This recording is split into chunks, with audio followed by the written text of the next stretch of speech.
बिस्मिल्लाहिर्रहमानिर्रहीम। मैं अपने पुलिस वाले दोस्तों के साथ बैठा हूँ जिन्होंने महकमे की खातिर काम किया और उन्होंने अदालतों में इस्तगासों को भुगता और हमें ये ज़रूरी था इनको यहाँ बुलाना। और उस एंडाउमेंट फ़ंड में जो आपको याद होगा हमने काम कायम किया, रियाज नज़ीर गाड़ा साहब हमारे एडिशनल IG फाइनेंस और DIG गाजी सलाहुद्दीन साहब वेलफेयर ने ये फ़ैसला किया हम लोगों ने बैठ के कि अपनी तनख्वाहों से पैसे काट के एक एंडाउमेंट फ़ंड बनाया जाए जो कि पंजाब पुलिस के हर कांस्टेबल उसमें पैसे डालता है और जिसकी इन्वेस्टमेंट से आने वाले प्रॉफिट से उन पुलिस अफसरान की मदद की जाती है जो कि पहले इसी किस्म के केसेस में अपनी बीवियों और बेटियों के जेवर ज़मीनें बेचने पे मजबूर थे। बहुत सारों की जेल में भी डेथ हुई लाइन ऑफ ड्यूटी में काम करते हुए। अल्हम्दुलिल्लाह ये एंडाउमेंट फ़ंड कायम हो चुका है और आज हमने उसकी पहली चेक्स की डिस्ट्रीब्यूशन की है और खाक नशीन सारे आज ज़मीन पे बैठ के आपसे बात कर रहे हैं। जी गाजी साहब, ये कौन से केस हैं, इनमें से कौन सा केस आप हमें बताना चाहेंगे?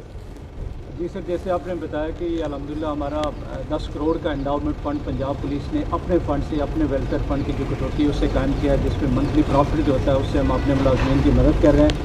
आज सर पहले प्रोग्राम में जैसे आपने बताया कि हमने 68 लाख रुपए के चेक इसमें तकसीम किए हैं। मिसाल के तौर पे ये 10 करोड़ में से कम हो गया कि ये उसके इन्वेस्टमेंट के प्रॉफिट से आ रहा है? प्रॉफिट से आ रहा है। 10 करोड़ हमारा अपनी जगह पे कायम रहेगा और उसमें हमें जो उस पे प्रॉफिट मिलेगा उस प्रॉफिट से हम मंथली बेसिस पे मुलाजिम और वो उसमें हम इजाफा भी करते रहेंगे एंडाउमेंट फंड में इंशाल्लाह ताला। इंशाल्लाह इनिशियली 10 करोड़ का और ये तो बैकलैग है पुराने केसेस का, फिर इंशाल्लाह ये अपडेट हो जाता है। उसके बाद अपडेट हो जाएगा, हम इंशाल्लाह करंट पे आ जाएंगे जैसे जैसे केसेस खत्म होते जाएंगे और हमारा प्रॉफिट बढ़ता जाएगा। गाड़ा साहब, मैं आपसे हमेशा ये सवाल पूछता हूँ, पैसे खत्म तो नहीं हो जाएंगे? नहीं सर, इंशाल्लाह नहीं होंगे। क्या स्ट्रेटजी है इसकी आपकी?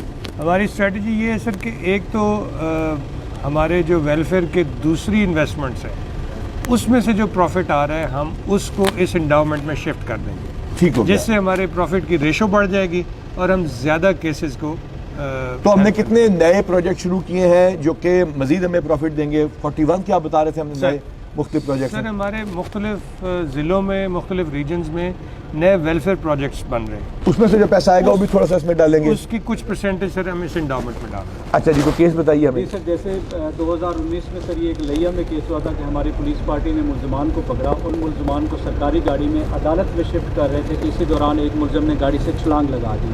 बाद में उसके लवाकिन ने ये इल्ज़ाम लगाया कि जी पुलिस ने इसको टॉर्चर के जरिए मर्डर किया। उसकी जुडिशल इंक्वायरी भी हुई, उसमें भी वो हमारे मुलाजमीन बेकसूर, अदलिया ने जुडिशल इंक्वायरी में हमें बेगुनाह कर दिया। जी सर बिल्कुल। तो फिर फंसे कहाँ? उसके बाद उनके लवाकिन ने उनके ऊपर इस्तगासा और उसके उनके नुकसान होता गया और वो उनके एक वो केस है। अच्छा, फिर और बताइए। इसी तरह सर मुल्तान में हमारी एक पुलिस पार्टी ने एक बड़ा जो रॉबर्स का गैंग पकड़ा हुआ था, उसकी रिकवरी के लिए उनको ले जा रहे थे। इस दौरान एक मुलजिम मारा गया। उसमें डकैती रेप वाला भी केसेस थे, कौन से, वो कौन सा केस है?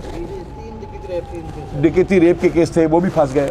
और उसके बाद सर ओकाड़ा में एक एनकाउंटर हुआ था जिसमें हमारे पुलिस मुलाजमीन के ऊपर फायरिंग की गई, जवाबी फायरिंग में मुलजिम भी मारा गया। और आपके ऊपर आप क्या बता रहे थे, आपका कौन सा केस है?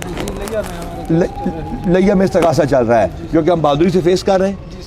तो हम इंशाल्लाह ताला पाकिस्तान के दुश्मनों को, अवाम के दुश्मनों से लड़ते रहेंगे, उसके अंदर ये हिचकिचाते रहेंगे, लेकिन पुलिस अब अकेली नहीं रहेगी, इकट्ठे होकर इन केसेस को फाइट करेगी क्योंकि हमारा एंडाउमेंट फंड कायम है और हिम्मत कायम है। इसमें वो बच्चे भी बैठे हैं जिनके वालिद फौत हो चुके इन केसेस को फाइट करते हुए, लेकिन महकमा उनका साथ नहीं छोड़ा और ना ही छोड़ेगा क्योंकि आपकी हिफाजत करना हमारा फ़र्ज़ है और इसी वजह से अल्लाह ताला हमारा हामी और नासिर है।